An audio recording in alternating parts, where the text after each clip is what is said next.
Persilahkan kami. Bismillahirrahmanirrahim. Assalamualaikum warahmatullahi wabarakatuh. Waalaikumsalam warahmatullahi wabarakatuh. Alhamdulillahirabbil alamin. Wassalatu wassalamu ala asrofil anbiya'i wal mursalin sayyidina Muhammadin wa ala alihi wa sahbihi ajma'in, amma ba'd. Pertama-tama marilah kita panjatkan puja dan puji syukur kita kehadirat Allah Subhanahu wa taala yang atas limpahan berkah, rahmat dan hidayahnya kita bisa berkumpul bersama dalam acara pada meeting ya. Ini acara yang luar biasa ya, online, dan ini diikuti oleh seluruh peserta yang dari daftar panitia itu dari seluruh Nusantara, bahkan kabarnya ada yang dari luar negeri. Nanti saya sampaikan ya. Salawat dan salam semoga terlimpahkan kepada junjungan kita Nabiullah Muhammad SAW beserta para sahabat, para keluarga, dan para umatnya yang istiqomah, dan semoga kita semuanya juga tergolongkan sebagai umat beliau yang istiqomah insyaallah. Baik, para rekan-rekan yang berbahagia, di para rekan muda ya, karena ini diselenggarakan oleh PKS Muda Chapter Surabaya dan juga Jawa Timur, bekerjasama dengan Jawa Timur. Kami sampaikan selamat datang pada seluruh peserta. Ya, di acara ini kita akan berbincang-bincang dengan Ketua DPP PKS dan juga sekaligus sebagai anggota legislatif DPR RI dari fraksi PKS. Dan kita akan segera bergabung. Saya sudah melihat tadi sepertinya Pak Mardani sudah bergabung ya. Betul ya, sudah bergabung ya? Oke, saya melihat Pak Mardani Alisera sudah bergabung. Izinkan saya membacakan sedikit tentang kurikulum vitae beliau. Saya ingin share sedikit tentang kurikulum beliau. Mohon izin sebentar, saya tampilkan, semoga bisa ya.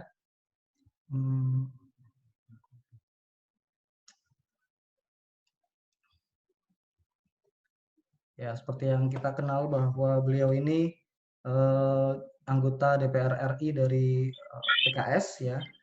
Kebetulan belum bisa saya tampilkan, jadi saya bacakan aja terlebih dahulu. Mohon maaf.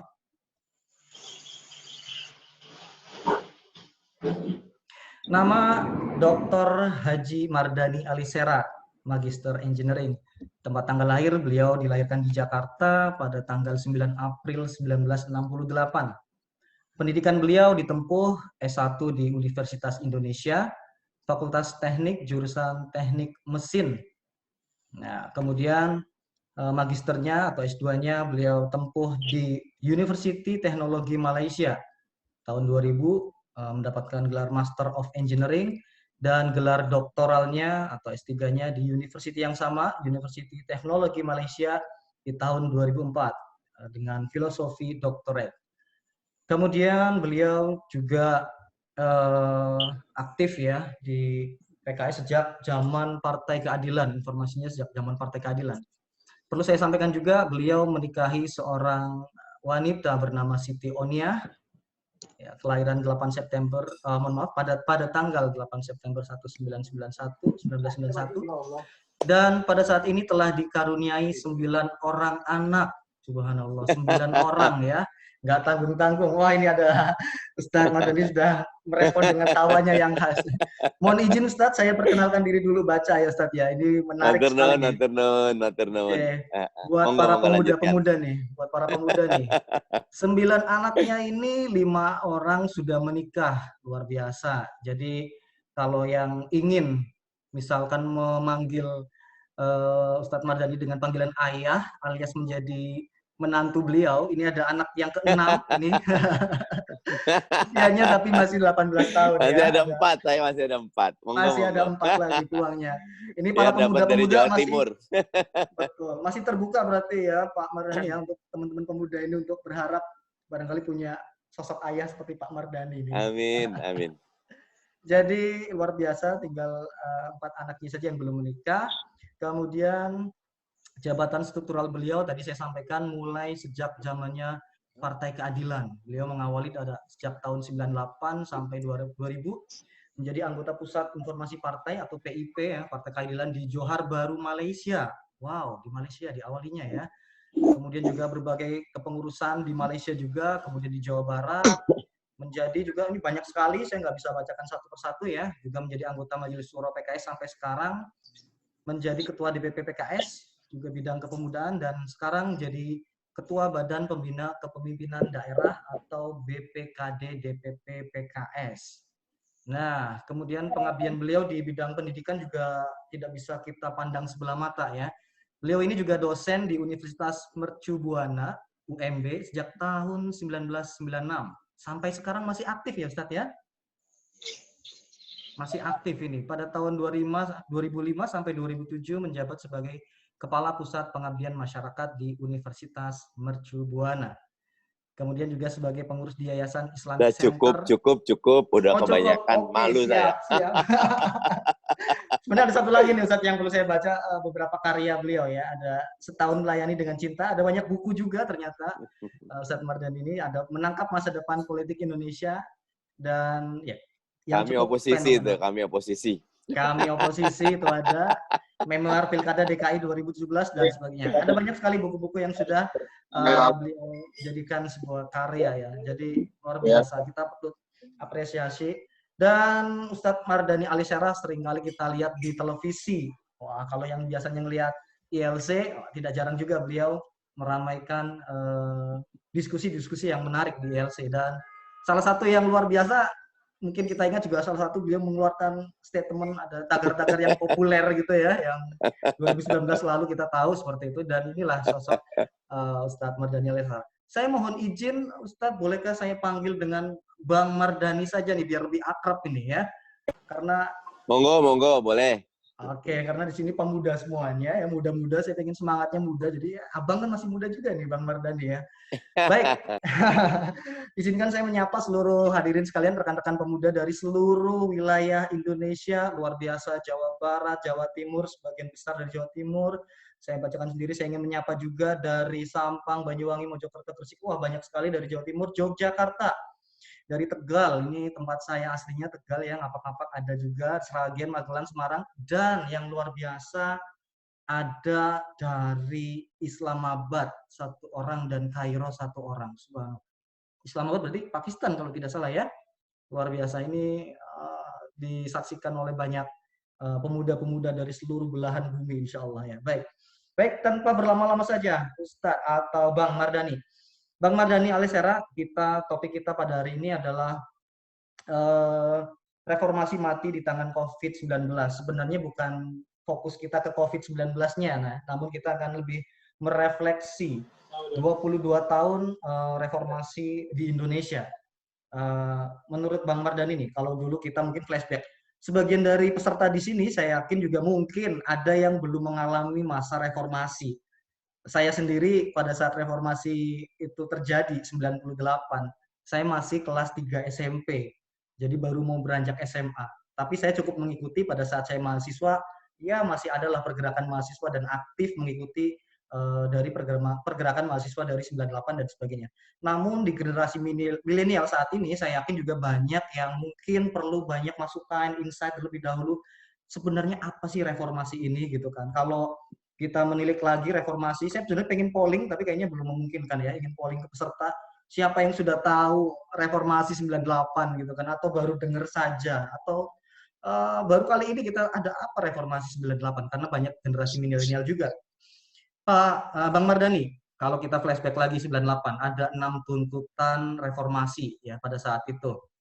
Saya bacakan sedikit: penegakan supremasi hukum saat itu, pemberantasan KKN, kemudian juga mengadili saat itu Presiden Indonesia Bapak Soeharto.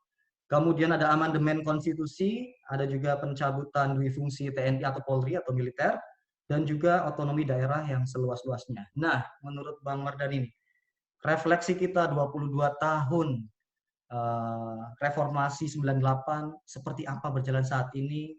Sudahkah efektif atau bagaimana? Silakan Bang Mardani. Terima kasih. Jazakumullah khairan katsira atas acara yang luar biasa ini. Iklannya nih saya mau kita semua tepuk tangan dulu buat PKS Muda Surabaya. Iklannya keren-keren. Saya sampai bilang sama tim saya, ayo ikutin gaya iklannya PKS Surabaya. Keren itu ya. Keren Oke, banget itu. terima kasih. Mantap Ini saya panitianya, tadi panitia. ngelihat partisipan di 142. Insya Allah siap diundang lagi nih ya. Nah, Oke, yang mau siap. jadi mantu nanti kontak panitia ya gitu. Siap. Izin Baik, baik. buat semua yang hadir, asatidz wal ustadzat, para hadirin hadirat, rekan-rekan sekalian, adik-adik sekalian, anak-anakku yang saya banggakan. Hayyikum bitahiyatul Islam. Assalamualaikum warahmatullahi wabarakatuh. Waalaikumsalam warahmatullahi Selamat sore wabarakatuh. dan salam sejahtera untuk kita semua. Bahagia sekali sore ini dapat membersamai dalam diskusi virtual. Mudah-mudahan Allah berkahi acara kita, Allah tajamkan akal kita, Allah kokohkan hati kita, niat kita untuk kontributif membangun Indonesia yang baldatun, thayyibatun, warabun ghafur. Amin. Ya Rabbal Amin, Alamin. amin. Ya Ya. Rabbal Alamin. Yang kedua, semoga acara kita hari ini juga menjadi pemberat timbangan kita di yaumil akhir ya. Karena apapun acara kita kalau tidak membuat kita lebih dekat sama Allah, membuat kita masuk surga, membuat ridho Allah turun, tidak ada gunanya, tidak ada manfaatnya. Justru kita doa semoga di Ramadan akhir ini acara ini bagian dari usaha kita untuk mendapatkan Lailatul Qadar ya. Amin ya Rabbal Alamin. Karena di tengah kondisi bangsa yang berat, ditambah pandemi, tetap yakin ada Allah Subhanahu wa Ta'ala. Ada Ar-Rahman Ar-Rahim, ya. Ada yang Ghafur, ada yang Aziz, yang Malik, yang la haula wala quwata illa billah, yang tidak akan meninggalkan kita. Ya, kita justru menjadi tenang, ya.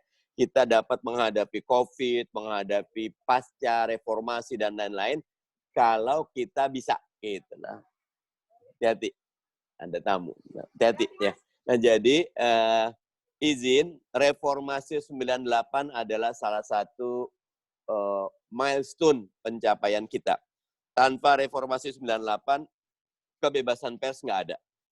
Atau tidak seperti sekarang. Tanpa reformasi 98, pemilu kita mungkin tidak dianggap seberkualitas ini. Walaupun kita masih punya catatan. Tapi dari 6, ada yang mengatakan 9 tuntutan memang kita harus akui tidak 100% tertunaikan. Ya.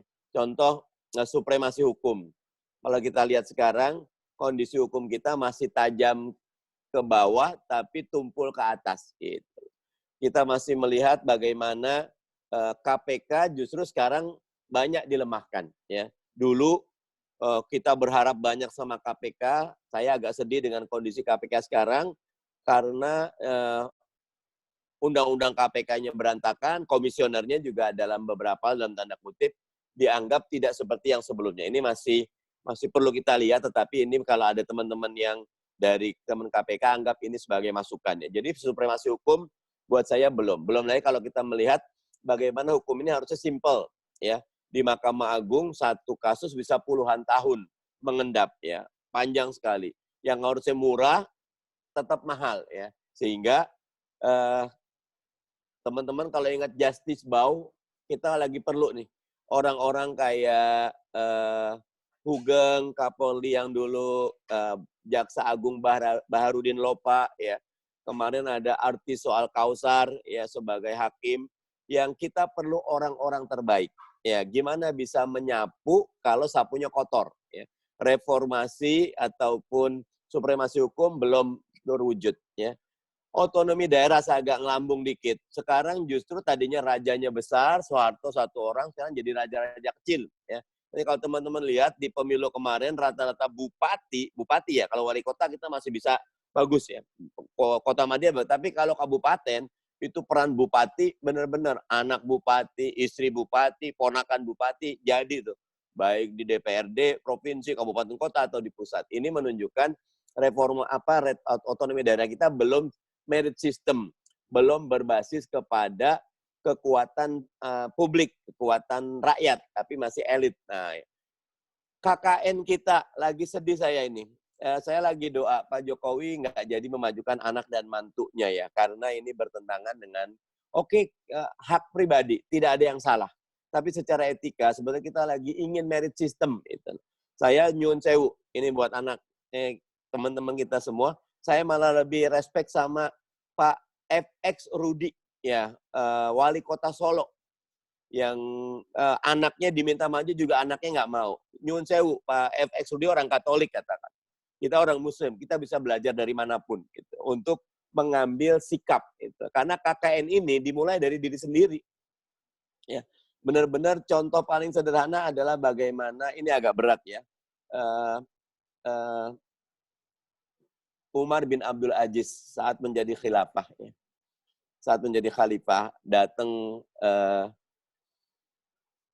keluarganya, ditanya dulu, ini bahas masalah publik atau masalah private? Ini masalah private, dimatiin lampunya, karena lampu ini luar biasa untuk tidak KKN. Nanti kalau kita lihat dui fungsi ABRI, memang tidak ada, tapi nyun sewu, kalau ada dari teman-teman kepolisian. Sekarang ini Mendagri dari polisi, kalau Kapolri pasti polisi ya. KPK dari polisi, Direktur Penindakan KPK juga polisi, Kepala Bulog polisi. Makanya ada yang bilang sekarang ini police state gitu loh. Nah, ini buat saya mestinya tidak boleh ada konsentrasi satu kekuasaan pada satu institusi. Dia harus menyebar. Nah, nanti kalau kita lihat lagi, amandemen kita justru punya catatan ya. Saya membaca beberapa kajian dengan amandemen ini justru kayak GBHN dihilangkan. PDIP lagi pengen ngajuin GBHN dijalankan ya. Saya pribadi dalam bab GBHN ini begini. Sekarang ini rata-rata arah bangsa ini tergantung dari arah presiden. Kalau presiden 5 tahun mau kemana, dia berubah. 10 tahun mau kemana, nanti presiden ganti lagi. Pola repelita zamannya Pak Harto justru jauh lebih baik. Kita 25 tahun arahnya jelas. Makanya sekarang nggak tumpang tindih. Belum lagi kalau kita lihat dengan otonomi daerah yang belum rapi, pusat kemana, provinsi kemana, kabupaten kemana. Dulu zaman Soeharto apa perintah Pak Harto, sampai kepala desa nyambung. Sekarang beda-beda. Nah ini banyak sekali, tetapi ini semua tidak dalam rangka tidak bersyukur. Nanti kalau dilihat demokrasi kita juga residualnya masih tinggi. Yang harusnya tidak ada money politik, sekarang money politik cukup berkuasa. Nah, tetapi dari semua hal, kita sebenarnya menjadi bangsa yang jauh lebih maju. Ingat, bangsa kita ini bangsa yang besar. Ada buku bagus Colin Brown. Ya. Colin Brown ini pakar dari Flinders University, Australia. Dia menggambarkan tentang inside Indonesia. Tidak ada yang mengira Indonesia ini akan survive. Kita lebih dari 700 suku bangsa, 1.400 bahasa. Tapi ternyata ketika Cekoslowakia hancur, Uni Soviet hancur, kita tetap kokoh. Ya. Ada sesuatu yang kuat di sini yang kita memang jalan, dan karena itu teman-teman sekalian, kita perlu untuk mengokohkan Indonesia. Itu sebagai pengantar awalnya. Terima kasih. Lanjut. Baik, luar biasa. Pengantar awalnya aja udah dalam ini ya. Jadi ini memang kita lebih mengerucutkan pada sisi hukum dan reformasinya, Bang Mardhani ya. Jadi kebetulan saja ini kan kita di era COVID-19, sehingga judul yang diambil oleh panitia itu adalah Reformasi Mati di Tangan COVID-19. Bang Mardhani, kalau kita melihat juga ya, barangkali ini biar jadi cerminan kami para pemuda gitu kan. Pergerakan pemuda itu ada yang mengatakan sampai ada siklus 20 tahunan pemuda. Ya. Ada ini siklus masuk ada siklus 20 tahunan pemuda gitu ya Bang ya. Dari tahun 1908 ada pergerakan Budi Utomo, dari 1928 Sumpah Pemuda lahir, kemudian 1945 menghantar para pemuda juga yang memaksa proklamasi kemerdekaan, kemudian ada 65 ada G30 SPKI, kemudian ada reformasi 98. Ini tantangannya adalah para pemuda ini harusnya 20 tahunan kalau kita refleksi, maka saat ini adalah 20 tahun siklus 20 tahun untuk para pemuda eksis. Kira-kira apa nih Bang yang bisa dilakukan oleh pemuda? Pesan apa yang bisa kita lakukan sebagai pemuda di era saat ini ya, era yang dulu mungkin para pemuda mahasiswa turun ke jalan gitu kan, kemudian media sosial belum begitu banyak dan sebagainya. Sekarang tantangan para pemuda, alah udah ada media sosial gitu kan, kemudian mau turun jalan, alah mau ngapain, enakan di rumah aja dan sebagainya. Pesan buat kita para pemuda untuk mengawal reformasi ini seperti apa nih Bang? Apa yang bisa kita lakukan dari Bang Mardhani? Silakan Bang. Matur nuwun. Jadi yang pertama tentu you cannot find a new land with an old map ya. Kita tidak dapat menemukan pulau baru dengan peta yang lama. Kita harus perluas petanya dulu. Maksud saya begini, selama kita tidak mengetahui peta yang baru, maka kita ketemu pulau yang lama. Gitu. Nah, karena itu, ya, titip nomor 1, perluas petanya. Jadi anak muda ini perlu mengetahui 3 hal. Untuk bisa punya peta nih. Tahu, mau, mampu. Tahu secara intelektual harus terus dipertajam dan diperkuat. Mau secara spiritual dan passion. Harus ada motivasi. Nah, mampu itu life skill-nya, tool-nya.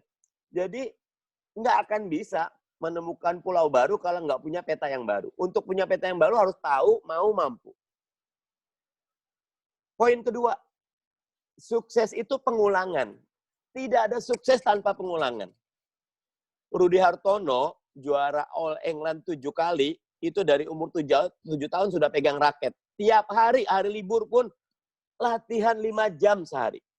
Cristiano Ronaldo ngetop sekarang. Tapi kalau dilihat sehari 7.000 kali latihan tendang bola.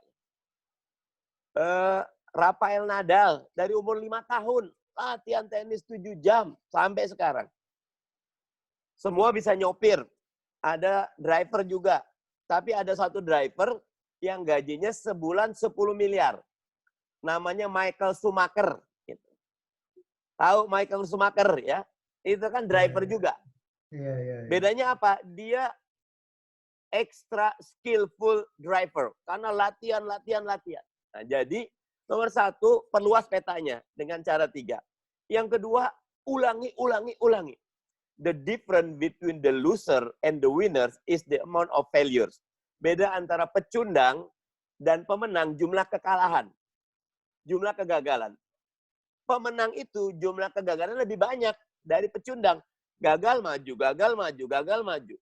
Tapi kalau pecundang 3 kali gagal berhenti. Thomas Alva Edison andaikan pecundang 100 kali eksperimen gagal berhenti. 900 berhenti, tapi 999 masih terus sampai ke 1000 bisa menemukan lampu bohlam, ya, bulb lamp. Nah, nomor 3, biar kita bisa betul-betul reformasi kita jaga, tidak ada cara lain. Harus memahami karakternya. Bahasanya gini, likuli marhalah rijaluha. Pada setiap tahapan itu ada orangnya. Dulu yang namanya pahlawan itu bawa bambu kuning, bambu runcing. Sekarang yang namanya pahlawan bisa jadi yang tukang aplikator, yang bikin desain IT. Itulah. Sekarang nyun sewu, ingat, sekarang bukan era mobilisasi. Sekarang era personalisasi. Mobilisasi basisnya numbers, quantity. Personifikasi basisnya quality, uniqueness pribadi. Contohnya gini, ada demo 200 orang, ada demo 20 orang, ada demo 2 orang. Belum tentu yang 100 orang, yang 200 orang yang di cover. Yang 200 orang, orang biasa semua. Yang 20 orang ada Afgan Sahreza. Yang 2 orang yang demo adalah Raisa sama Hamis Daud. Kira-kira yang diliput yang mana? Yang 200 orang kecil. Yang 20 orang karena ada Afgan bisa diliput. Tapi yang 2 orang sangat besar kalau Raisa sama Hamis Daud demo. Jadi personifikasi. Seorang Andrea Hirata dengan buku Laskar Pelanginya sudah diterjemahkan ke 38 juta. 38 bahasa. Sudah 5 juta dicetak. Di luar yang bajakannya bisa 2 kali lipat. Nah, jadi untuk dapat memaknai reformasi, lebih baik lagi tergantung kita punya bekal atau tidak. Siapa yang tidak punya bekal, dia akan tertinggal. Begitu. Baik, terima kasih Bang Mardhani. Wah, ini ada pesan-pesan buat para pemuda ya. Di mana tadi ada perluas peta, tadi disampaikan, kemudian perluas peta itu butuh 3 hal ya, ada tahu, mau, dan mampu. Kemudian juga perlu sukses itu butuh pengulangan, kita harus repetition ya, mengulang-mengulang berlatih dan sebagainya. Kemudian ada karakter dari kita juga harus dimunculkan. Baik, saya ingin menyapa dulu para rekan-rekan muda yang ada di seluruh Nusantara, luar biasa sudah bergabung. Dan kalau misalkan dari rekan-rekan ada yang sempat tidak terdengar suaranya ya, kok tidak terdengar suaranya? Tuh. Mungkin audionya belum diaktifkan ya, di bagian audionya belum diaktifkan, atau bisa jadi uh, karena informasinya hari ini juga Zoom itu sedang down ya, barangkali ada kendala teknis di Zoom, itu juga kami sarankan untuk bisa keluar dulu kemudian masuk lagi ya, nanti masuk lagi. Beberapa kasus seperti itu dan ternyata selesai saat keluar lagi dan masuk lagi selesai, atau dicek dulu audionya seperti itu ya. Dan kami juga perlu menyampaikan terkait dengan acara ini diselenggarakan oleh PKS Muda Surabaya dan juga PKS Muda Jawa Timur ya, luar biasa. Dan kami mengharap juga bisa support Instagram dari PKS Muda Surabaya ya, itu dari @pksmuda.surabaya, dan juga di PKS Muda_Jatim untuk yang Jawa Timur. Jadi buat para rekan-rekan muda yang masih belum tahu apa saja kegiatan-kegiatan PKS Muda Surabaya dan PKS Muda Jatim, bisa di-follow Instagramnya karena ini juga terselenggara atas kerja luar biasa dari teman-teman PKS Muda Surabaya dan juga PKS Muda Jawa Timur. Kita apresiasi bersama. Baik, Bang Mardhani, kita kembali lagi nih, masih menyinggung tentang refleksi 22 tahun reformasi 98. Tadi dikatakan bahwa kita juga banyak sekali mungkin catatan ya buat kita kalau kita melihat dari 6 tuntutan reformasi. Tadi saya catat dari apa yang disampaikan Bang Mardhani, ada banyak sekali hal yang masih perlu kita perbaiki barangkali ya sesuai dengan visi tuntutan reformasi 98. Misalkan salah satu ambil contoh, kalau dulu kan ada pencabutan dui fungsi TNI atau Polri ya, militer dan sebagainya. Kaitannya mungkin kalau di sekarang, oke lah itu sudah tidak terlalu seperti itu, tapi ada banyak kasus yang misalkan terkait dengan kebebasan berpendapat atau demokrasi. Banyak sekali kemudian kasus-kasus yang penangkapan orang-orang karena berpendapat ya di media sosial dan sebagainya, ditangkap oleh ya mungkin aparat kepolisian dan sebagainya. Kemudian juga ya kasus-kasus macam itu ya, termasuk kata-kata yang tidak baik di media sosial, kita juga rawan untuk ditangkap. Padahal reformasi ini turun juga salah satunya untuk mengekang itu. Dulu kita nggak bisa berpendapat, sekarang kita begitu bisa pendapat, tapi juga ada kasus-kasus seperti itu. Bagaimana ini? Apakah memang reformasi itu sebenarnya hanya istilah saja 98 seolah-olah kita bebas, tapi malah pada kenyataannya ada praktek itu tapi terkesan dalam kedok reformasi. Bagaimana menurut Bang Mardhani? Ini satu topik yang dalam ya. Selalu ada dua kutub ya. Kutub pertama, kutub ekstrim, tutup semua pendapat. Ini biasanya di rezim otoriter. Kutub kedua, ini kutub liberal. Semua boleh berpendapat. Caci maki juga dibolehkan. Kita boleh di tengah. Kita kutub yang membolehkan perbedaan pendapat, tapi kesantunan dan adab ketimuran harus ada. Tetapi karena tengah dan ekstrim kiri kanan ini juga sebenarnya tidak ada satu batasan yang fix, ini bukan ilmu pasti, bukan 1 tambah 1 sama dengan 2, tapi bisa dia 4 kurang 2, bisa 1 kali 2, dan macam-macam. Ini dibutuhkan kedewasaan khususnya dari pemerintah. Karena agent of change-nya pemerintah. Saya menentang keras ketika ada beda pendapat, pendekatannya adalah pendekatan kekuasaan. Nggak boleh ada pendekatan kekuasaan. Salah satu yang harus kita ubah undang-undang ITE. Kebanyakan tuh ditangkap karena undang-undang ITE. Undang-undang ITE ini jadi pasal karet, bisa kemana-mana. Mestinya pendapat dibalas dengan pendapat. Kalau dalam pendapat saya, ada perbedaan pendapat, monggo. Tapi tugas pemerintah 3 hal. 1, buat literasi media. Jelaskan kepada masyarakat agar publik punya kedewasaan. Oke, ini ada pendapat seperti ini. Boleh kok, tapi cara seperti ini jauh lebih baik. Terus dilakukan edukasi. Yang kedua, selain literasi media, adalah kampanye. Libatkan semua pihak, mulai dari milenial, mulai dari orang yang sudah tua juga, organisasi kemasyarakatan, kampus, ayo, ada diskursus. Jangan lagi pendapat itu dibungkam, jangan. Biarkan semua boleh berpendapat, nanti ada tesa, antitesa, sintesa. Ada diskursus yang sehat. Yang ketiga baru pakai pendekatan hukum. Itu pun pakai surat peringatan 1, 2, 3. Sangat rugi bangsa ini kalau kritik dianggap sebagai sesuatu yang ingin menjatuhkan. Kritik justru bagi pemerintah adalah vitamin. Kritik justru bagi pemerintah adalah rahmat. Karena dengan kritik, pemerintah terjaga untuk tidak menyimpang. Kata Lord Power kan, power tend to corrupt. Absolute power, corrupt absolutely. Jadi kekuasaan itu cenderung menyimpang. Kalau kita tidak jagain, peluang menyimpang besarnya juga besar. Jadi saya menolak pendekatan keamanan. Tiba-tiba di Facebook ditangkap, jangan. Buat literasi, disapa, diajak diskusi. Capek, penat, lama, nggak kenapa. Karena pendidikan memang nanam kayu jati, tapi hasilnya dia akan sadar, justru dia akan jadi part of the solution, bukan part of the problem. Begitu.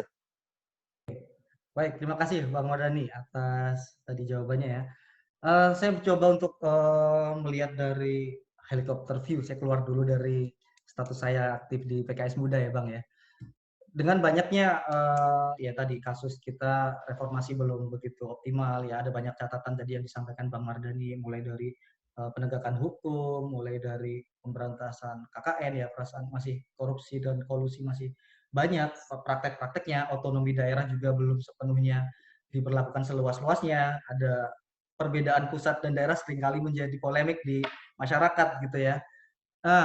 Pengen tahu ini, terus apa sih yang dilakukan oleh PKS ini? Yang dilakukan oleh Bang Mardhani dan teman-teman di PKS ini apa? Kita pengen tahu nih ya, teman-teman pemuda-pemuda sini juga banyak yang mungkin belum tahu ya. Dengan kasus reformasi masih seperti itu, masih banyak catatan. So, apa yang sudah dilakukan oleh PKS? Upayanya apa? Apalagi sekarang memutuskan untuk berada di tidak oposisi tadi, maksudnya berada di oposisi, yang dilakukan itu seperti apa? Apakah juga menjadi efektifkah dengan sendirian menjadi oposisi ya kan?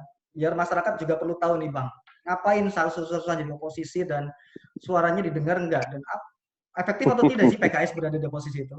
Gimana Bang?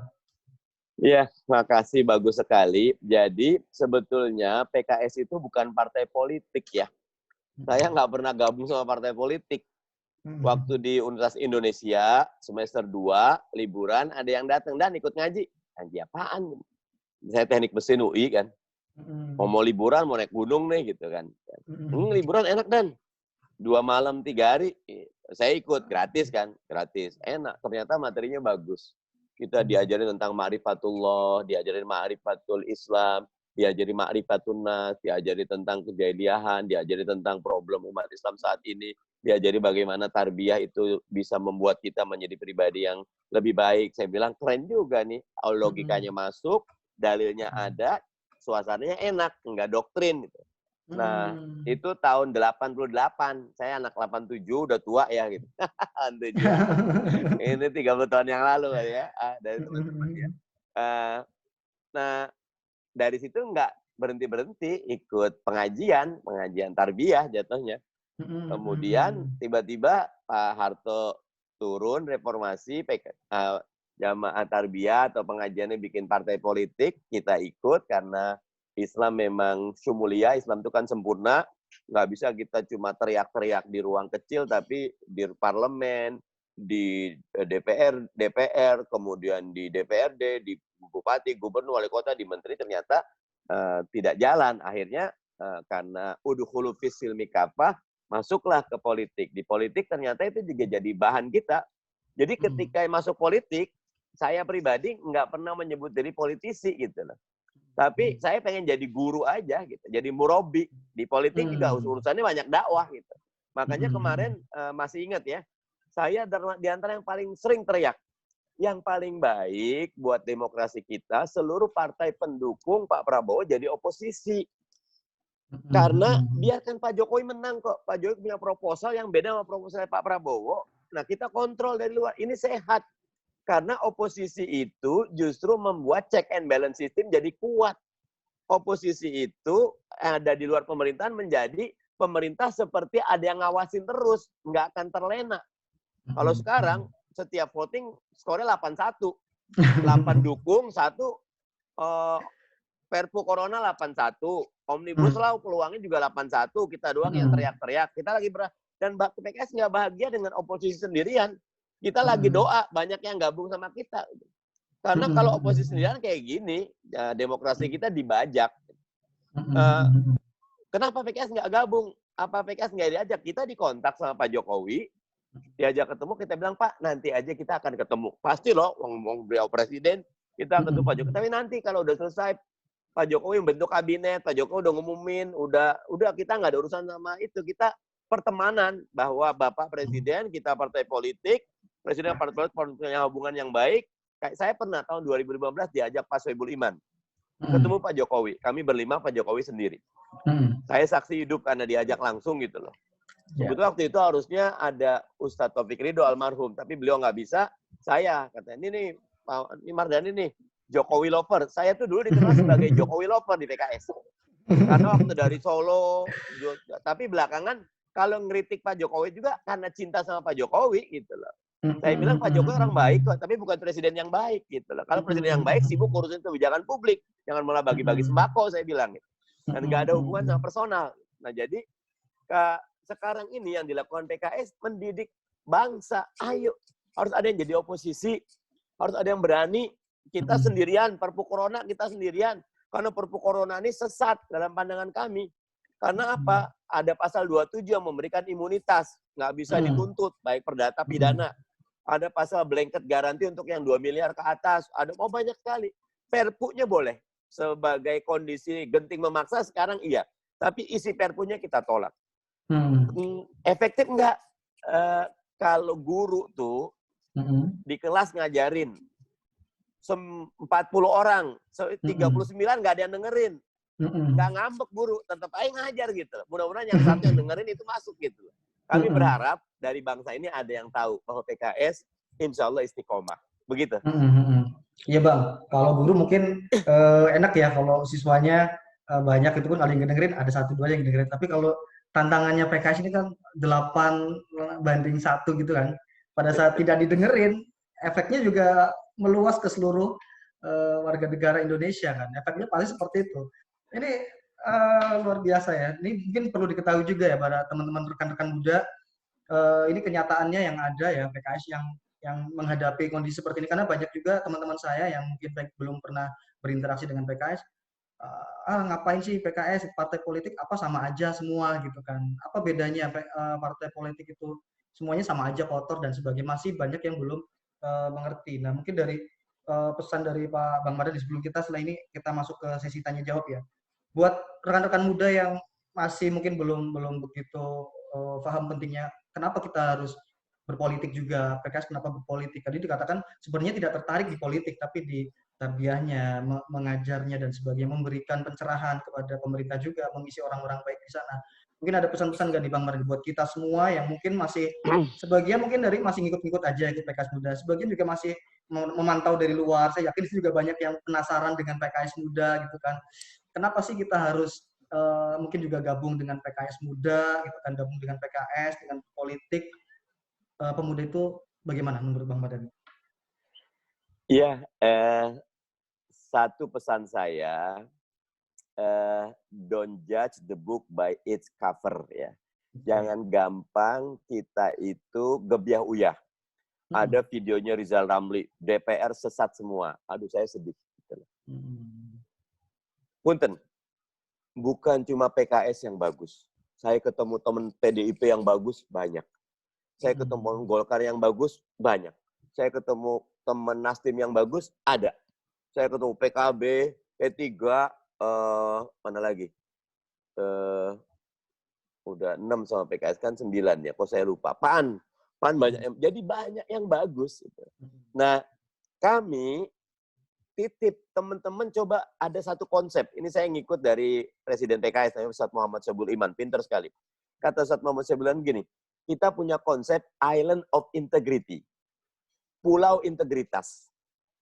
No matter who you are, what your religion, what your race, what your orientation, as long as you have an integration, you have an integrity, you are with us.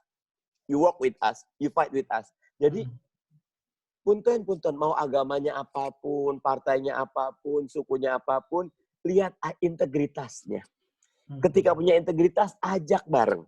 Karena ada tadi Colin Brown dalam bukunya Indonesia, The Inside Indonesia itu bilang mestinya nggak ada negara yang namanya Indonesia. Sabang sampai Merauke itu kalau terbang 7 jam. Seluruh Eropa Barat. Ini 270. Kalau Cina, Tiongkok 95% suku Han. Kalau kita 700 suku bangsanya, 700 lebih. Bahasanya 1000 orang Jawa aja sukunya sama Jawa. Tapi bahasanya Tegal beda, Brebes beda, Surabaya, Solo beda. Itu ada 1400-an suku. Ini nih, tapi kalau teman-teman lihat, dari 1928 sudah ada Sumpah Pemuda. Bahkan di Sumpah Pemuda itu kita sudah punya lagu Indonesia Raya sudah didengungkan. Artinya kita sebelum ada negara, sudah ada bangsa dahulu. Nah, bangsa ini kuat karena tadi island of integrity-nya. Makanya pahlawan negara dari Katolik ada, dari Hindu ada, dari Buddha ada, dari Islam banyak tentu karena kita mayoritas. Dan negeri ini, ayo semua orang berintegritas. Saya PKS sangat bekerja. Di Komisi 2 saya teman saya dari PDIP banyak, dari Golkar banyak, dari Nasdem banyak, P3, PAN, PKB, Gerindra tetap kawan walaupun ke sana kami tetap berhubungan gitu loh. Karena buat saya kita tetap bisa bekerja sama gitu. Pada yang kita sepakat kita kerja sama, pada yang beda kita bertoleransi. Jadi buat teman-teman titip ya. Titip jangan hitam putih. Titip baca bukunya Dr. Yusuf Qaradawi. Ada buku Fikul Ikhtilaf, fikih perbedaan pendapat. Bahwa perbedaan pendapat itu wajar. Bahkan di bukunya Dr. Yusuf Qaradawi saya agak keluar sedikit. Allah Subhanahu wa taala sama malaikat aja berbeda.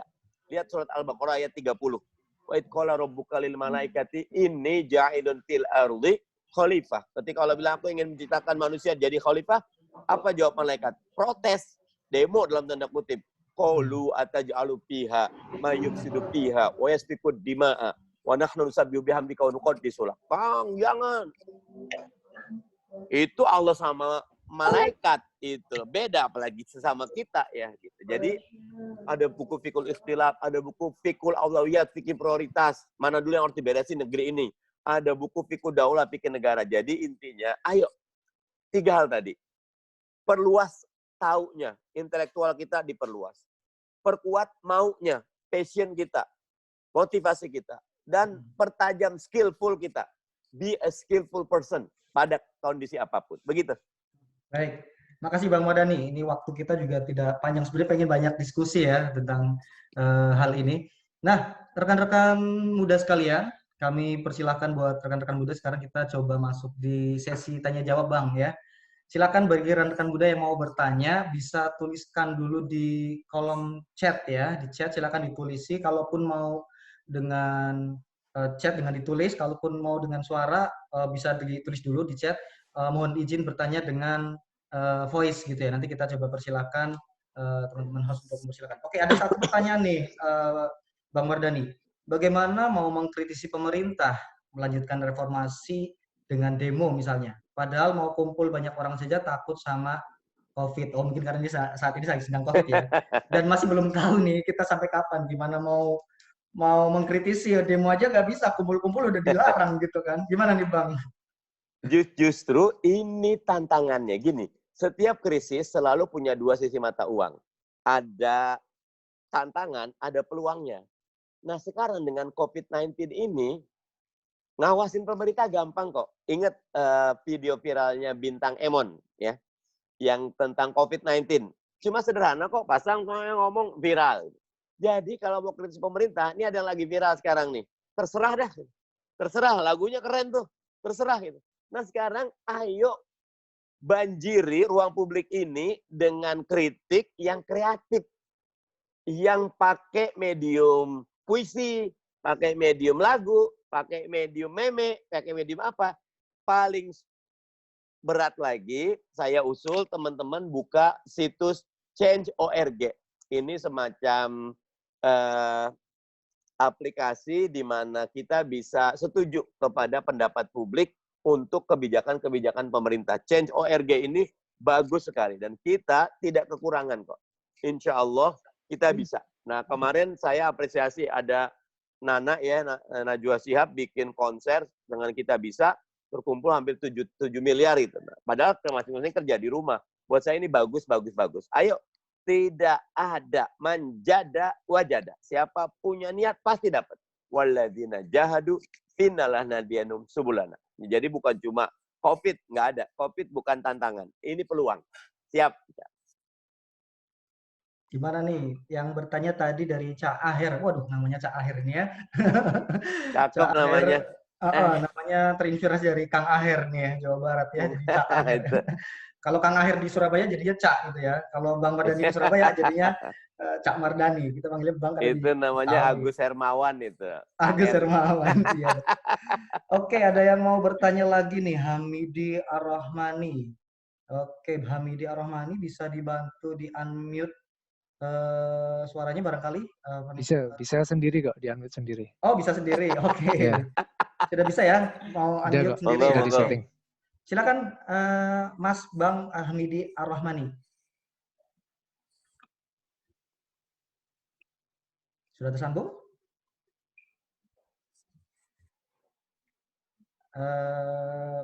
Sudah tersambung dulu nih, Mas Hamidi Ar-Rahmani. Silakan, kami persilakan untuk bertanya. Tadi minta via voice langsung. Kapan lagi kita bertanya langsung sama Bang Mardani Alisera ya? Ya, halo. Assalamualaikum warahmatullahi wabarakatuh. Waalaikumsalam. Asal dari mana nih, Bang? Ini dari Madura, Mas. Oh, dari Madura. Iya. Iya, beres. Ini, saya tanya sama Bang Mardani ini. Ini saya sekedar menganalisa saja tentang kondisi negara kita ini. Ini kebijakan kan sering berubah. Iya. Seakan-akan pejabat kita ini kekurangan narasi dan segala macam, nggak seperti itu. Definisi sering berganti, Bang.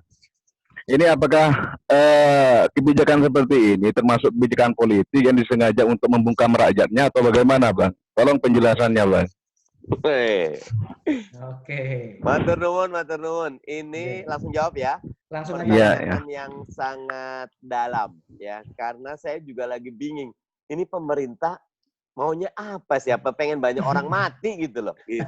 Lagi Pemda, contoh nih, pemerintah daerah bagus. Di acara ILC saya bilang pemerintah daerah nilainya 8, pemerintah pusat nilainya 4 gitu loh. Waduh, mau gitu mudik ya? aja maju mundur kayak serikaan nggak jelas. Saya punya kawan, Gubernur Sumatera Barat, Pak Irwan Praitno. Pak Irwan tuh cerita, dan kalau Garuda mendarat di BIM, Bandara Internasional Minangkabau, saya nggak bisa tidur. Ini pasti bawa virus katanya. Karena virus ini memang virus dari luar gitu. Dari pandemi, bukan epidemi ya. Kalau malaria misal dari Papua, ini sih dari luar gitu. Dengan ketidakjelasan, akhirnya justru korbannya berat. Nah, saya lagi mikir, pemerintah ini suka, ini contohnya hari ini tadi saya ditanya wartawan. Pak Jokowi menyatakan tidak ada pemerintah ingin melonggarkan PSBB. Wong nyun sewu Pak Mahfud MD di acara ILC bilang, ya Pak Jokowi sedih gitu loh.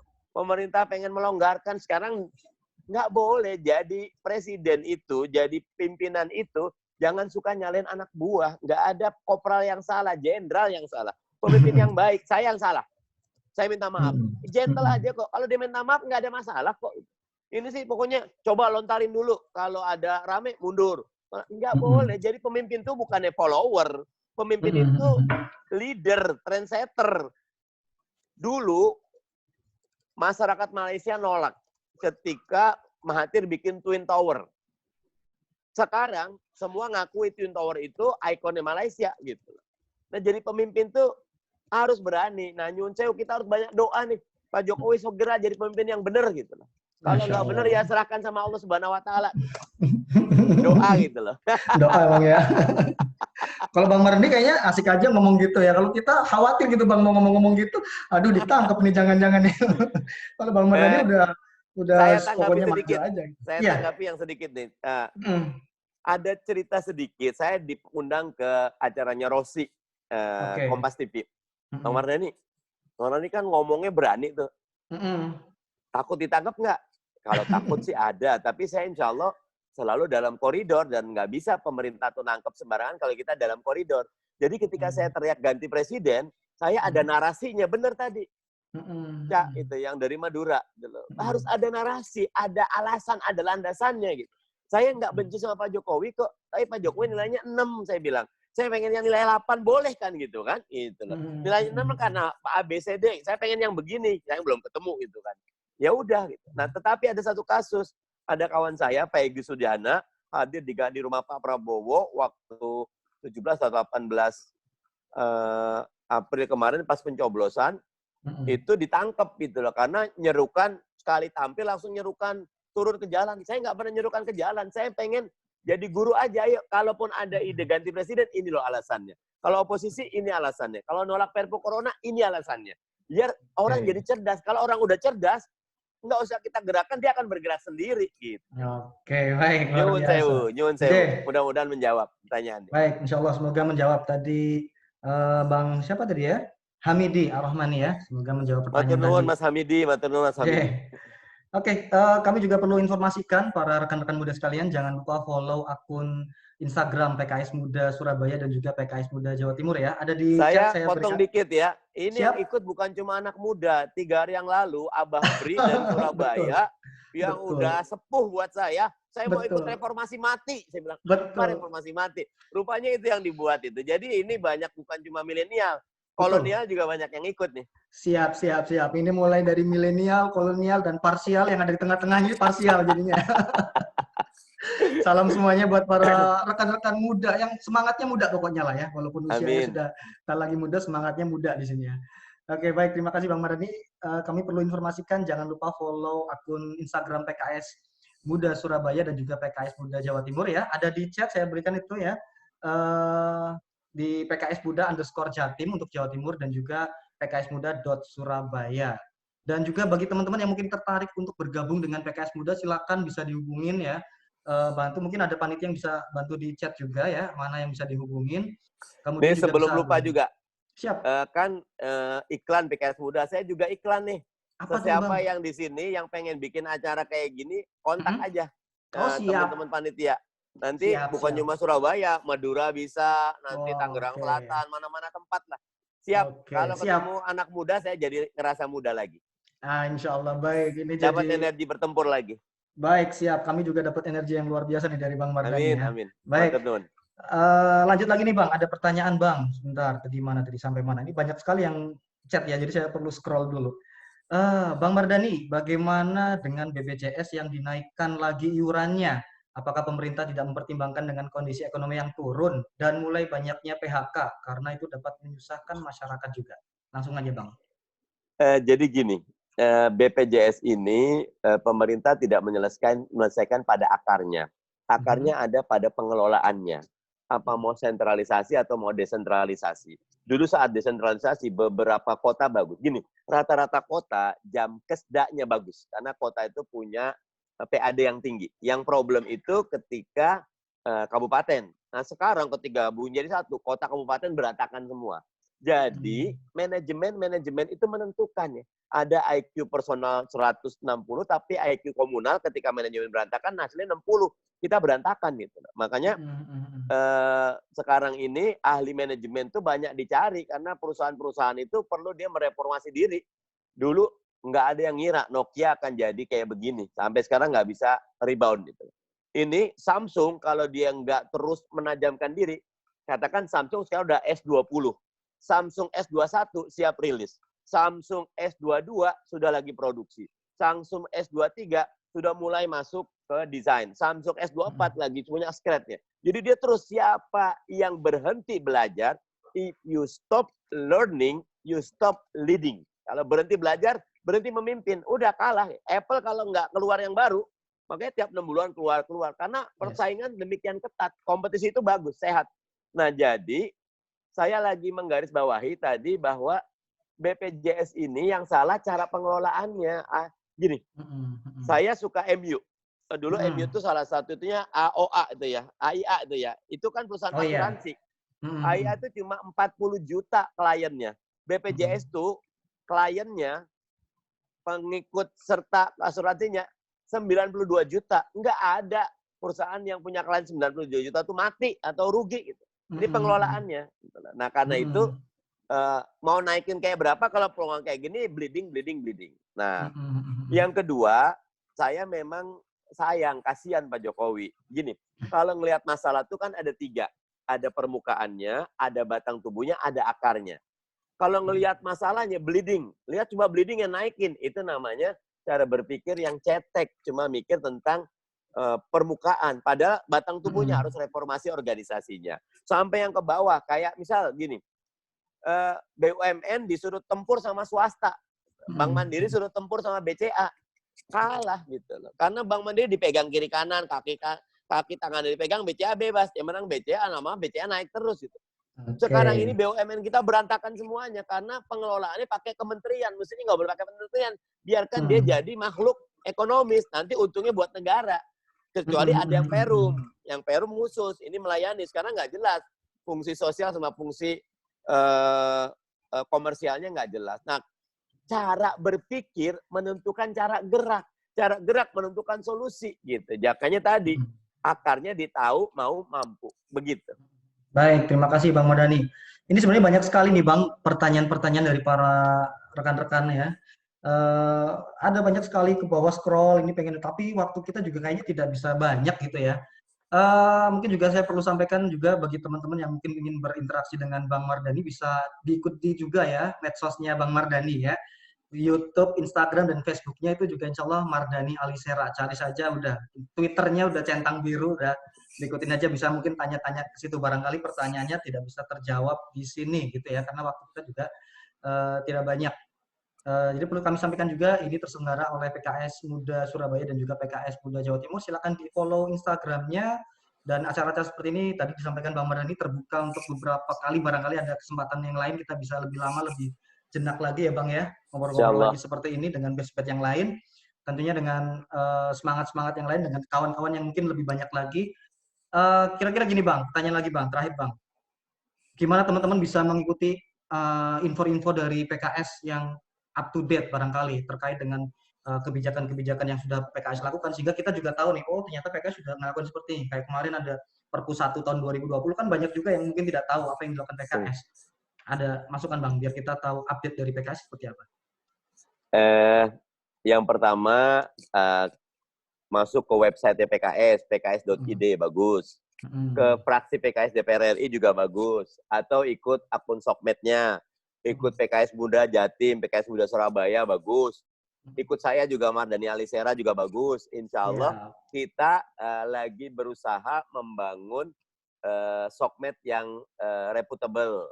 Bukan sokmed yang isinya hoax, tapi ada social education-nya, public education-nya, ada social trust-nya. Kita ingin gini, ketimbang kita mencaci maki kegelapan, enak menyalakan satu batang lilin. Insya Allah terang. Kalau punya lampu lebih bagus, kalau punya bola banyak lebih bagus. Jadi insya Allah buat teman-teman sekalian, jadilah orang pembelajar. Jangan mudah untuk menerima hoax ya. Dulu ada mulutmu harimaumu, sekarang jempolmu harimaumu ya, karena sekali posting salah. Nah, tapi ada juga sekarang yang bagus, jihad jempol. Kita bisa berjihad dengan jempol.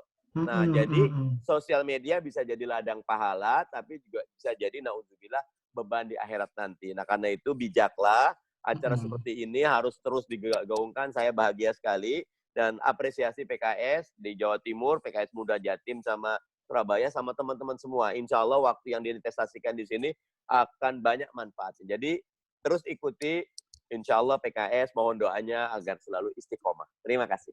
Baik, terima kasih Bang Mardhani. Waktu juga yang harus memisahkan kita ya. Tapi saya pengen nih para rekan-rekan muda sekalian, sebelum nanti ada closing statement dari Bang Mardhani, kalau tadi Bang Mardhani memberikan masukan buat para rekan-rekan muda semuanya ya, atau yang usianya sudah tak muda tapi ada semangatnya muda gitu kan.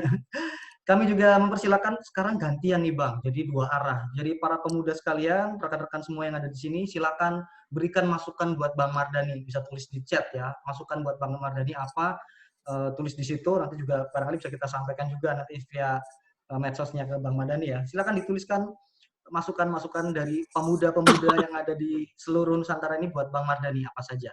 Dan selanjutnya kita dengarkan closing statement dari Bang Mardhani Bang. Singkat aja Bang. Bismillahirrahmanirrahim. Matur nuwun. Hidup cuma sekali. Saya suka kalimat Khairil Anwar. Sekali berarti sudah itu mati. Ayo, wal asri. Mahal. Jaga waktu kita, insya Allah jaga kehidupan kita. jaga masa muda kita, jaga masa tua kita insya Allah. Karena itu jangan berhenti, just do it. Lakukan apa yang bisa dan kolaborasi bersama. Insya Allah PKS siap untuk selalu membersamai semuanya. Terima kasih. Baik, terima kasih Bang Mardhani. Insya Allah semoga kita doakan sama-sama ya beliau, Bang Mardhani. Amin. Sehat-sehat, kuat-kuat. Saling doa semuanya. Saling juga, doa ya. sehat, Oke. kuat. Ini ada yang banyak doa juga Bang dari teman-teman di chat ini. Matur Semoga nuwun. tetap istiqomah, tetap menjadi macan parlemen dan macan ILC. Amin. Dan Siap. sebagainya banyak sekali ya. Baik, sebelum itu kita pengen semuanya ya, yang rekan-rekan yang sedang online semuanya mengikuti acara ini, kita akan foto bersama. Wah, jadi akan kita screenshot ya semuanya. Panitia yang bertugas akan mengambil gambarnya. Silakan diaktifkan videonya. Kita ingin melihat wajah-wajah seluruh rekan-rekan yang bergabung di sini dari seluruh Nusantara. Coba diaktifkan gambarnya. Oke, silakan. Oke. Silakan teman-teman. Yang masih malu-malu ya, boleh pakai background pantai juga boleh. Ya. Yang masih ada namanya, ini biasanya ada faktor generasi yang berbeda, jadi agak malu nih Bang. Oke, audionya agak dikecilin dulu ya. Yang namanya disembunyikan ya, kita husnuzon lagi belum pakai make up barangkali ya, kurang pede mungkin menampilkan. Ini ada banyak halaman, jadi beberapa kali screenshotnya ya, ada 6 halaman lebih nih. Oke, ada 6 halaman, sebentar. jadi kita akan screenshot bersama. Semuanya diangkat tangannya, kita gayanya gimana nih Bang Reza? Ada gaya gerakan tangannya gimana nih Bang Reza? Bebas. Lambaikan saja ya, lambaikan tangan seperti ini. Boleh. Lambaikan tangan seperti ini, kita ambil gambarnya di screenshot untuk halaman yang pertama. Halaman pertama ya, 1, 2, 3. Tahan. Senyumnya mana senyumnya? Oke, mana senyumnya? Sudah. Halaman pertama sudah. Oke. Halaman kedua geser. Halaman kedua. Siap. Tahan ya. Ini banyak sekali saya tidak bisa menyebutkan ya. Halaman kedua diangkat. 1, 2, 3. Senyum. Oke, siap. Oke, halaman 3 silakan. Oke, halaman 3. Berikan senyum terbaiknya. Wah, oke, setiap kali senyum gitu aja. 1, 2, 3. 1, 2, 3. Oke, luar biasa. Halaman 3 halaman selesai. keempat. Halaman 4 Wah, lagi. ada Bang Prapto dengan anaknya ya. Halaman keempat ini banyak yang belum muncul videonya nih. Oh iya, ini ada Cak Aher. Halaman keempat, oke. Ya. 1, 2, 3. Iya, semakin halamannya bergeser nih, menandakan usianya semakin berbeda ya. Malu jadinya nggak perlu kelihatan. Videonya semakin mati nih. Iya, nggak mau kelihatan lah, nanti ketahuan umur gitu ya. Oke, halaman berapa sekarang? Sudah semua? Baik, terima kasih. Halamannya sudah semuanya. Dan saya pengen untuk yang terakhir kali sebelum kita saya serahkan nanti ke MC ya, saya pengen audionya dinyalakan dan semuanya menyapa hai gitu bersama-sama. Aktifkan audionya. Rame nggak apa-apa, udah. Halo, Assalamualaikum. Hai. Pak Cahyo nih, Cahyo. Oke. Asrul Tabak Gundul. Surabaya dari mana saja? Kita Dimas. Panitia dan Bang Mardhani. Di Surabaya bisa menemani. Iya. Oke. Ya, jangan diterusin kelamaan nanti yang dasar nanti. Baik, terima kasih di mute lagi panitia semuanya. Di sini atas waktunya berkenan. Oke. Belajar di sini. Aktif semuanya, ini timur semuanya sudah. Semangatnya anak-anak muda Bang, mohon maaf ya Bang ya. Bagus. Ini Terima kasih atas semuanya. Mohon maaf kami mute lagi biar tidak terjadi kegaduhan ya politik. Saya sampaikan terima kasih ke Bang Mardhani Alisera, kepada Bang Reza Kusuma selaku juga Ketua PKS Buda Chapter Surabaya dan juga Jatim panitia seluruh yang bertugas. Saya menyampaikan terima kasih kepada seluruh rekan-rekan yang aktif saat ini ya. Sampai pengen ngomong terus mesti pengen ngomong gitu ya.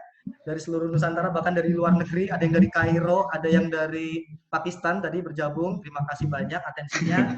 Selamat menjalankan ibadah puasa. Semoga ibadah kita diterima oleh Allah Subhanahu wa taala.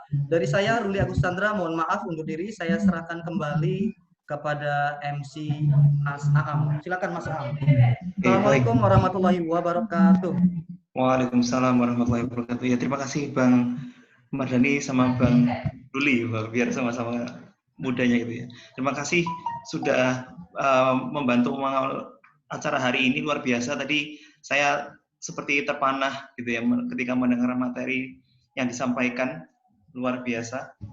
Baik, mohon izin sebelum kita cukupkan, saya boleh minta tolong untuk Ustaz Mardhani untuk memimpin doa di 10 malam terakhir yang insya Allah berkah ini.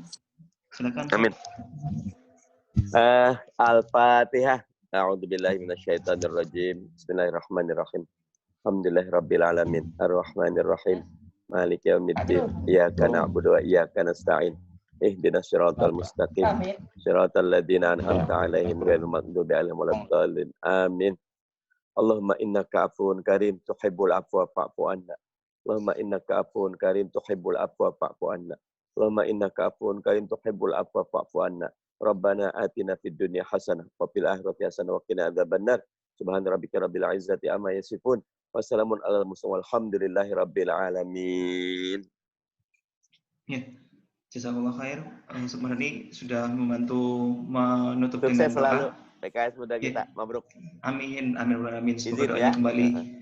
Ya, terima kasih. Insya Allah kita ketemu di lain waktu. Terima kasih, Ustaz Mardhani. Ya. Assalamualaikum. Waalaikumsalam warahmatullahi wabarakatuh.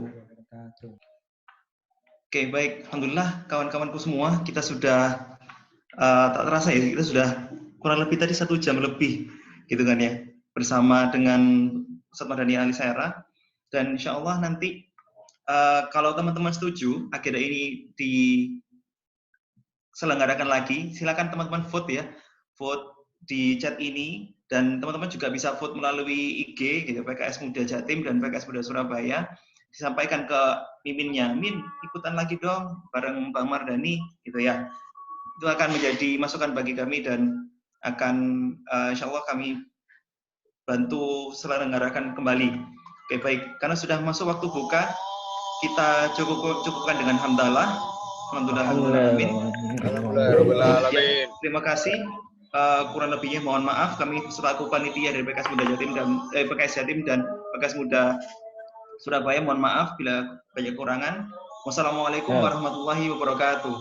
Waalaikumsalam warahmatullahi wabarakatuh. Selamat berbuka puasa.